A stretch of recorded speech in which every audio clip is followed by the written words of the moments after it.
Dnes by som vám chcel položiť otázku, ktorá môže znieť zvláštne. Vedeli ste, že spôsob, akým každú noc spíte, môže nepozorovane urýchľovať starnutie vášho tela? Znie to neuveriteľne, no podľa najnovších výskumov Národného inštitútu pre starnutie môžu niektoré spánkové polohy zvýšiť riziko vážnych zdravotných problémov o viac než 60%. A čo je najdôležitejšie, milióny starších ľudí to robia každú noc bez toho, aby si to uvedomovali. Pre mnohých ľudí v našom veku sa spánok s pribúdajúcimi rokmi stáva čoraz náročnejším. Prehadzujú sa v posteli, ráno vstávajú unavení, s bolestiami, vyčerpaní, aj keď spali 8 hodín. Čo ak však problém nespočíva v dĺžke spánku, ale v tom, v akej polohe spíme?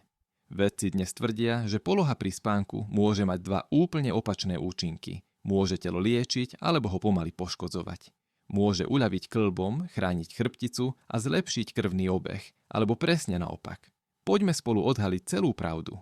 Predstavím vám 4 najhoršie polohy na spánok, ku ktorým by ste sa po 60-ke mali vyhnúť, a zároveň 4 najlepšie polohy, ktoré dokážu obnoviť energiu, zlepšiť pamäť a pomôcť vám prebúdzať sa s pocitom, ako by ste omladli o niekoľko rokov. Zostaňte so mnou, pretože to, čo sa chystáte dozvedieť, môže navždy zmeniť spôsob, akým spíte. Prvá poloha – spánok na bruchu. Začnime polohou, ktorej by ste sa mali vyhýbať, spánok na bruchu s tvárou otočenou do vankúša. Na začiatku môže pôsobiť upokojujúco ležať na bruchu s rukami pod vankúšom a pomaly zaspávať. Mnohí starší ľudia hovoria, že je to jediný spôsob, ako dokážu zaspať. Dovolte mi spomenúť pána Hektora, 72-ročného dôchodcu a bývalého stolára. Často mi hovoril: doktor, v tejto polohe sa mi uvoľní chrbát. Neuvedomoval si však, že tento pocit pohodlia mu noc čo noc poškodzoval krk, chrbticu a dokonca aj dýchanie. Spánok na bruchu sa môže zdať neškodný, no pre ľudí v našom veku predstavuje skrytú záťaž pre najcitlivejšie časti tela. Keď je hlava celé hodiny otočená na jednu stranu, krčné svaly sú neprirodzene skrútené, čo obmedzuje prietok krvi do mozgu a dráždi jemné nervy pozdĺž chrbtice. Časom to vedie k chronickej stuhnutosti, bolestiam hlavy, závratom a typickému mravčeniu v rukách či pažiach po prebudení. Podľa Americkej chiropraktickej asociácie táto poloha zvyšuje riziko posunu krčných stavcov, čo môže dlhodobo spôsobovať poruchy rovnováhy a koordinácie, obzvlášť nebezpečné pre seniorov. Navyše, tlak hrudníka na matrac obmedzuje rozťahovanie plúc. Bránica sa nemôže voľne pohybovať, čo vedie k plitkému dýchaniu počas celej noci. U ľudí nad 60 rokov to znamená menej kyslíka pre srdce a mozog, čo môže zhoršovať únavu, mentálnu hmlu a dokonca zvyšovať krvný tlak. Spánok na bruchu tiež vytvára neprirodzený tlak na driekovú časť chrbtice, najmä ak už trpíte artritídou alebo vysunutými platničkami. Doktorka Emily Rose, odborníčka na geriatrický spánok, túto polohu označuje za najviac zostaršujúcu pre chrbticu, pretože urýchľuje opotrebovanie stavcov, podobne ako keď stále ohýbate ten istý konár, až sa napokon zlomí. Keď som pánovi Hektorovi všetko vysvetlil, rozhodol sa postupne zmeniť polohu pri spánku. Nebolo to jednoduché, priznal sa, no s trpezlivosťou a pomocou správne umiestnených vankúšov si zvykol. Po 3 mesiacoch mi povedal: doktor, ranné bolesti hlavy zmizli, už sa nebudím s necitlivými rukami, keby som to vedel skôr. Druhá poloha, spánok skrútený do klbka. Pokračujme druhou polohou, ktorej by ste sa mali vyhnúť. Ide o polohu, ktorá pôsobí dôverne, podobne ako v detstve.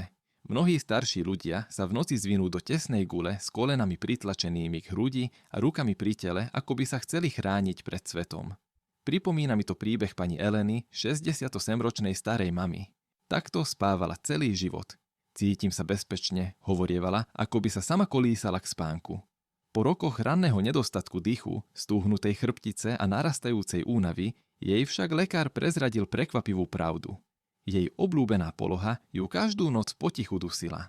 Extrémne uzavretá fetálna poloha môže upokojiť myseľ, no zároveň obmedzuje telo, najmä u ľudí v našom veku.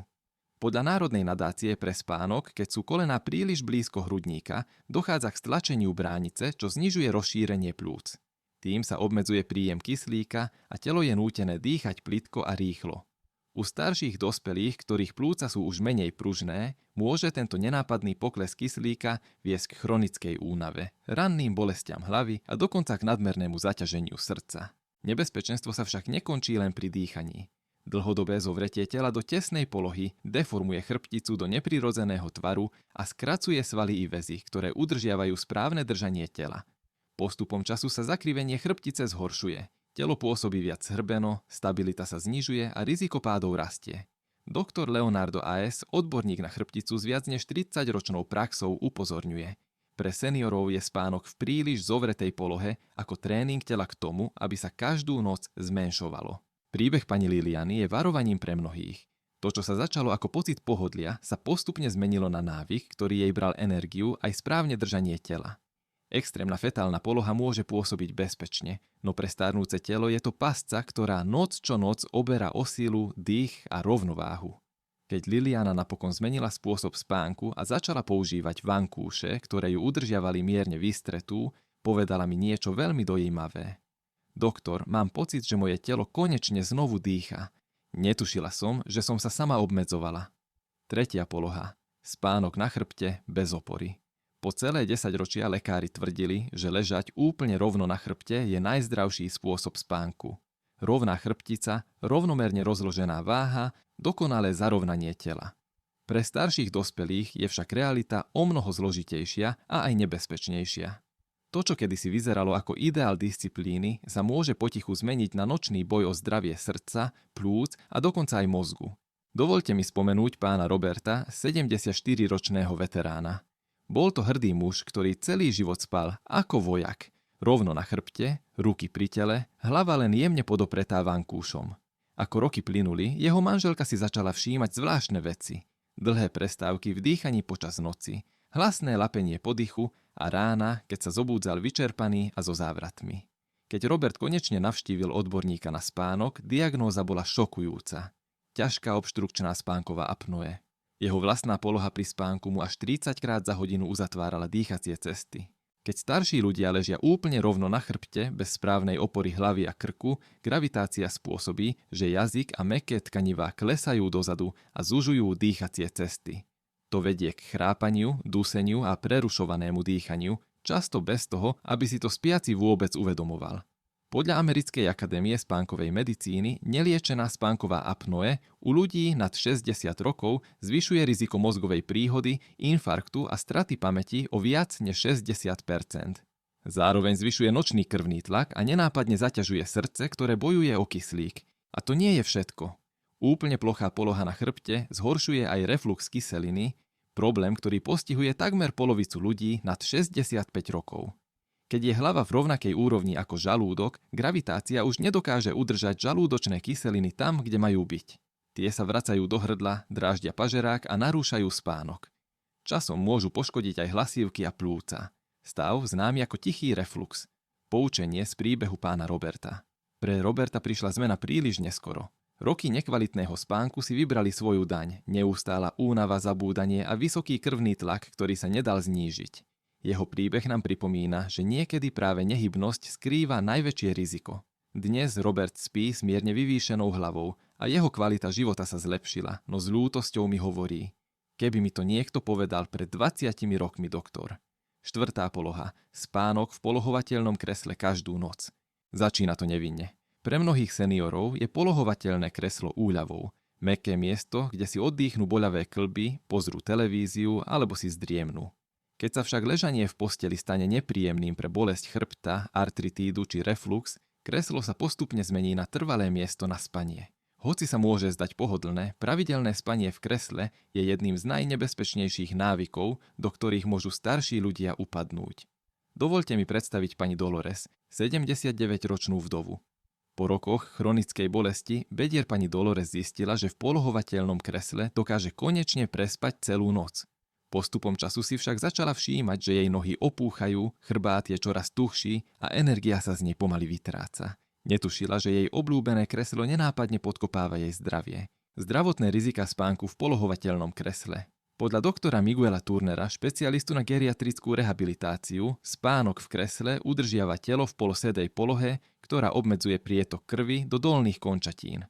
Výsledkom je zadržiavanie tekutín, opuchy členkov a v ťažších prípadoch hlboká žilová trombóza, krvné zrazeniny, ktoré sa môžu dostať do plúc a byť smrteľné.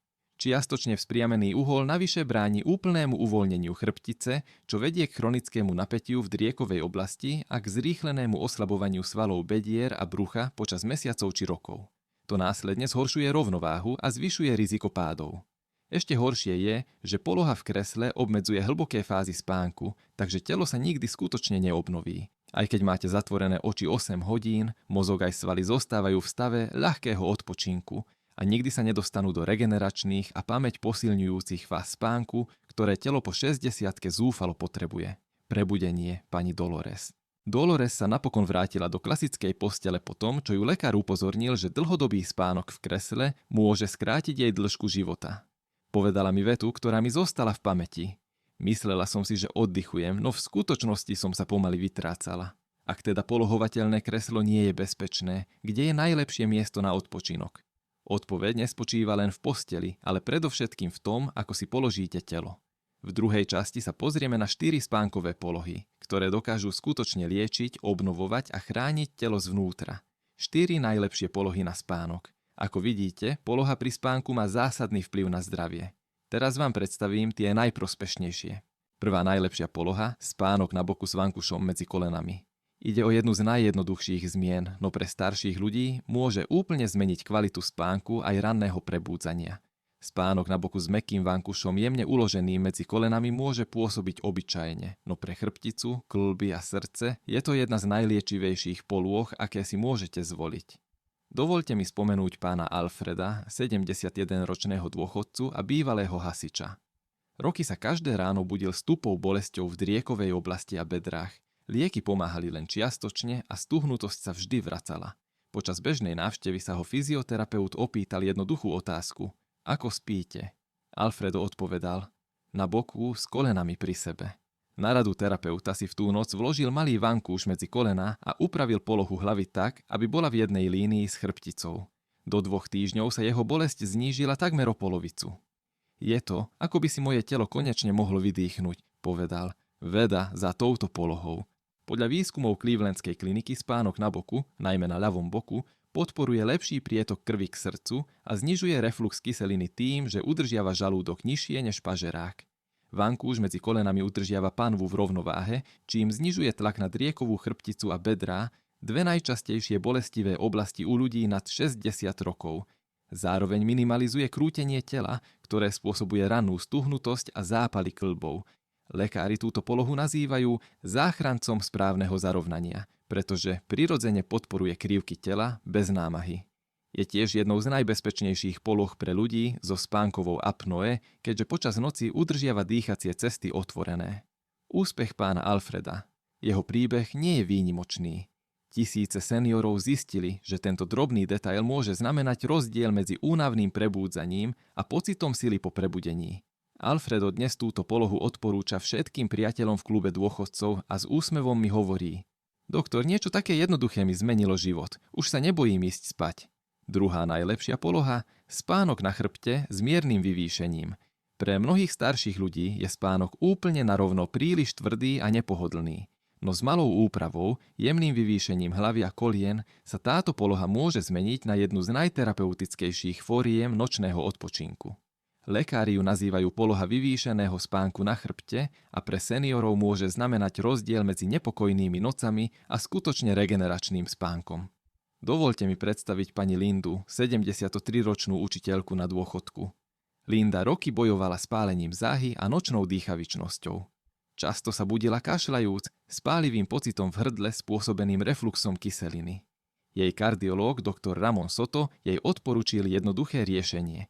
Mierne vyvýšiť hornú časť tela približne o 30 stupňov a pod kolená si vložiť malý vankúš, aby sa uvoľnila drieková oblasť. Výsledky jej doslova zmenili život. Už po niekoľkých dňoch si Linda všimla, že sa jej dýcha ľahšie a dokáže prespať celú noc bez lapenia, podýchu či bolesti.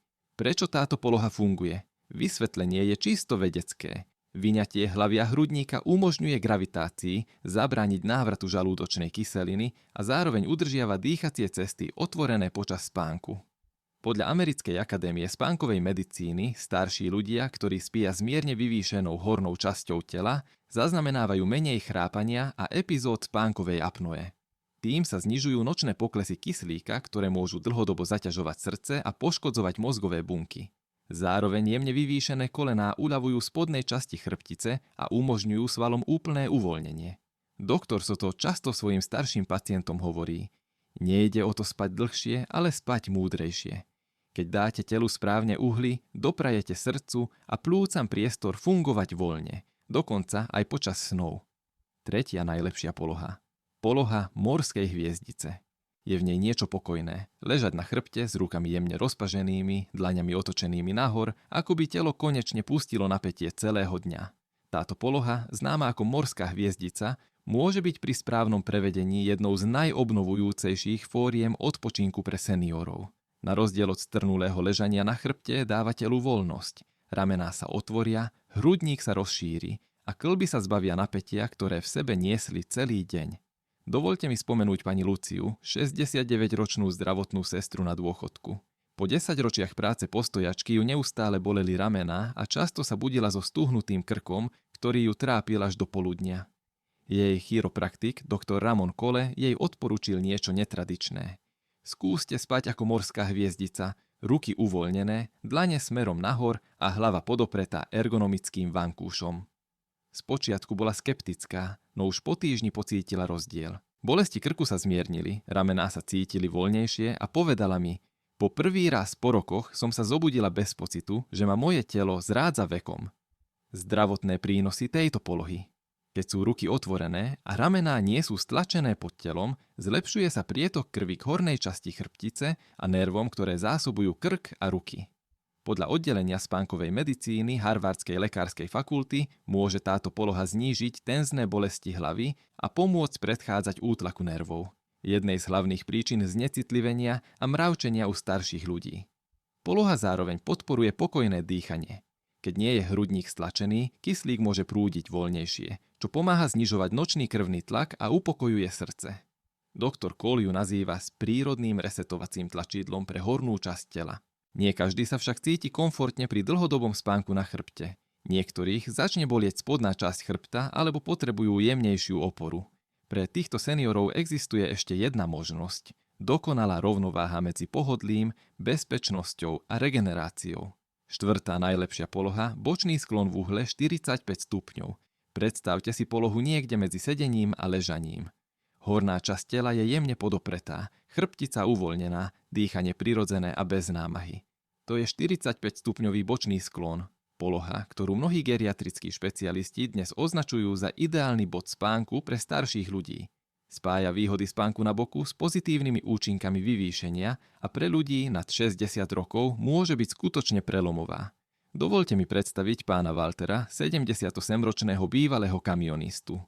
Po 10 ročiach bolestí chrbta, refluxu a nočnej dýchavičnosti vyskúšal všetko. Nové matrace, lieky, dokonca aj spánok posediačky v kresle. Nič nepomáhalo. Jeho fyzioterapeutka, doktorka Renata Collins, mu však odporúčila tento jemný kompromis. Walter si ľahol na ľavý bok v uhle 45 stupňov. Chrbát mal podopretý pevnou klinovou oporou, medzi kolenami mal malý vankúš a ďalší pod hlavou, aby krk zostal v správnej osi. Už prvú noc pocítil rozdiel. Žiadne lapenie po dychu. Žiadne pálenie záhy. Žiadna bolesť bedra. Po týždni jeho spánkový monitor ukázal dlhšie fázy hlbokého spánku a po prvýkrát po rokoch sa zobudil s jasnou myslou a bez bolesti. Veda potvrdzuje presne to, čo Walter pocítil na vlastnom tele. Podľa výskumov z odborných geriatrických spánkových časopisov táto poloha dokáže znížiť výskyt refluxu kyseliny až o 70%, udržiava dýchacie cesty otvorené, čím pomáha predchádzať chrápaniu a spánkovej apnoe a zároveň podporuje správne zarovnanie chrbtice, čo je mimoriadne dôležité pre ľudí trpiacich artritídou alebo osteoporózou. Okrem toho zlepšuje lymfatickú drenáž, vďaka čomu telo počas spánku účinnejšie odvádza toxíny. Tento proces úzko súvisí s pamäťou a zdravím mozgu. Doktorka Collins často svojim pacientom pripomína: spánok nie je len oddych, je to regenerácia. A telo sa lieči najlepšie vtedy, keď je podopreté, nie nútené. Bočný sklon v uhle 45 stupňov sa môže zdať jednoduchý, no pre seniorov predstavuje nočný akt ochrany. Chráni srdce, upokojuje chrbticu a pomáha zachovať samostatnosť. Pán Walter dnes túto polohu odporúča každému zo svojich priateľov a s nadšením mi hovorí: doktor, získal som späť svoj život. Dobrý spánok znamená dobrý život. S pribúdajúcim vekom sa každá noc stáva viac než len prestávkou. Stáva sa liečivým procesom. Spôsob, akým spíme, určuje, ako sa prebúdza celý náš život. Pre starších ľudí nejde správna poloha pri spánku len o pohodlie, ale o ochranu srdca, výživu mozgu a zachovanie nezávislosti na dlhé roky. Pravda je jednoduchá, no silná. Telo vás počúva aj počas spánku. Keď ležíte nesprávne, potichu sa hromadí bolesť, stuhnutosť a únava. Keď však spíte v správnom zarovnaní, s oporou, miernym vyvýšením a rovnováhou, telo sa začne prirodzene opravovať. Svaly sa uvoľnia, kĺby získajú voľnosť, srdce pracuje ľahšie a myseľ sa prebúdza ostrejšia. Lekári sa zhodujú, že aj malé zmeny, vankúš pod kolenami, jemné vyvýšenie, spánok na ľavom boku môžu znamenať menej bolesti, hĺbší oddych a dlhší, kvalitnejší život. Takže dnes večer si neľahnite len spať, vytvorte si svoj vlastný liečivý priestor. Dovoľte telu nájsť jeho rytmus obnovy. Keď mu doprajete správny odpočinok, vráti vám niečo nesmierne cenné, sílu, jasnú myseľ a ďalšie krásne ráno na plnohodnotný život. Spíte dobre, žite dobre a pamätajte, vaše najlepšie roky sa ešte môžu začať s zajtrajším úsvitom. Tieto myšlienky vás majú inšpirovať k plnému a autentickému životu. Teraz by som vás rád počul. Zamyslite sa a podielte sa o jednu vec, ktorú ste sa dnes naučili a ktorú plánujete uplatniť vo vlastnom živote. Podporujme sa navzájom na tejto ceste. Ďakujeme, že ste nás sledovali a pripíme si na život podľa vlastných pravidiel. Vidíme sa veľmi skoro na budúce.